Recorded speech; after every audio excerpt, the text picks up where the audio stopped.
What's up, Vetters? Patrick here with Vetted. I have some updates about the Age of Disclosure UFO documentary. It's being produced and was directed by Dan Farah. It premiered at South by Southwest back in March, and they have yet to announce a release date as of yet. But check this out. A former CIA agent named John Ramirez, who I've just covered in recent videos, spoke about this documentary and being in the documentary and being cut out of the documentary, and he goes into detail about what he talked about that was actually cut out of this documentary. So we're going to be covering that in today's video. All right, Vetters, please hit that like button. That really helps out the videos. And of course, please hit that subscribe button if you haven't already. I'm trying to get to 100,000 subscribers by the end of the year. I think we can do it. All right, let's move forward. Let's jump into this clip about former CIA agent John Ramirez talking about the Age of Disclosure UFO documentary that, again, might I remind you, was shot in secret over the last 2.5 years and is set to be the quintessential UFO documentary when it's released. I want them to show up now. It will just end everything, just land now. By golly, if you're out there, land, show yourself. But there seems to be some kind of timetable of this occurring. So I don't know what that timetable is, but we are in what, to use the movie title, The Age of Disclosure. And I know you had a guest before. Is it Jeffrey? Yeah, Jeff Nustelli. Great guy. Yeah. He was in that movie. I participated in the movie, but everything I said for that movie was cut. Oh, really? It's on the cutting room floor. They did not include anything I said. And what I said dealt with what we knew about foreign interactions with UAP, actual interactions, to the point of actually luring them down, of attracting them, somewhat like what Jake Barber is trying to do with psionics. Let's attract them to come down. Or I heard that you can bait them with nuclear materials. I don't know. That's what I heard. I never had any information about that professionally. Just this stuff out in open source land. Yeah. That nuclear materials can be used to lure them down. Well, there you go. Juicy. I wonder what got cut out, right?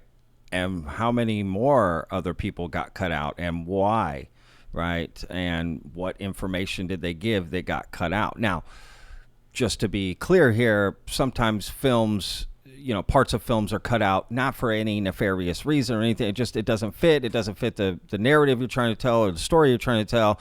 And that could very well be the reason for John Ramirez, right, not being in the film, not necessarily because he said something and it's too spicy or juicy and can't include it. I mean, that could be the reason, but we don't know.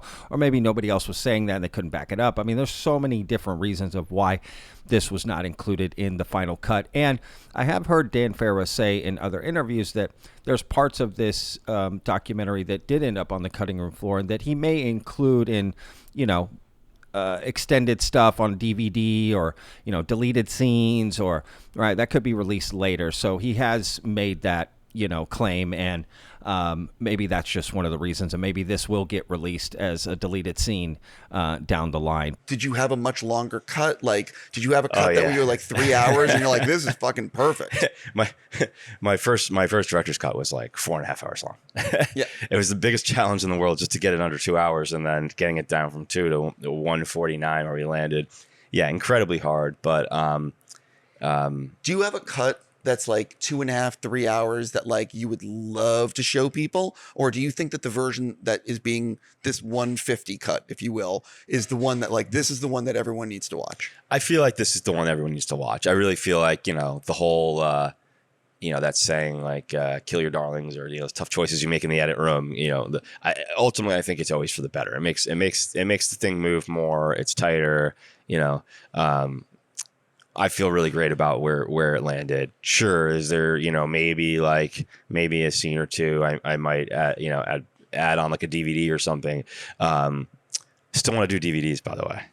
You should do. I don't care how we distribute this movie. I want to do DVDs. No, you should do a physical release. They're the best. They're the best, right? It's old school.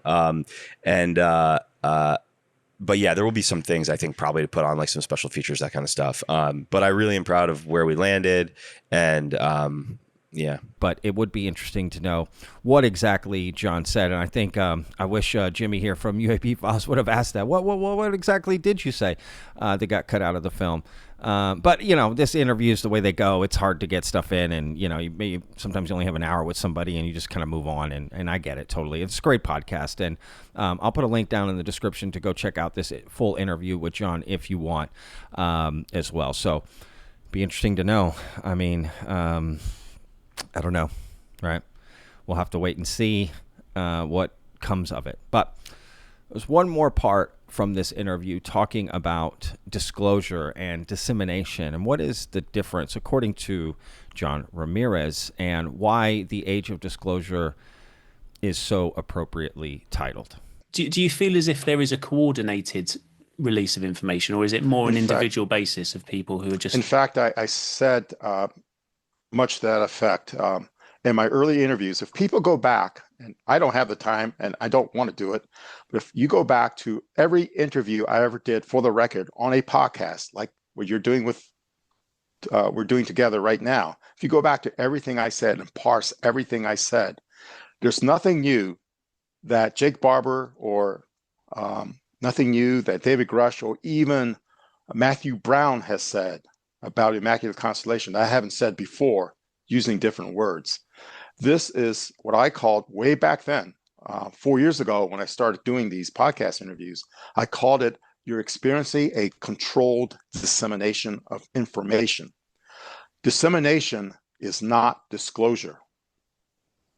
Disclosure is telling you not just the information, but everything to do with that information, including have we reverse engineered craft and are they flying now? What you're getting is a dissemination that such a thing is reality, without actually exposing the reality, saying this is believable.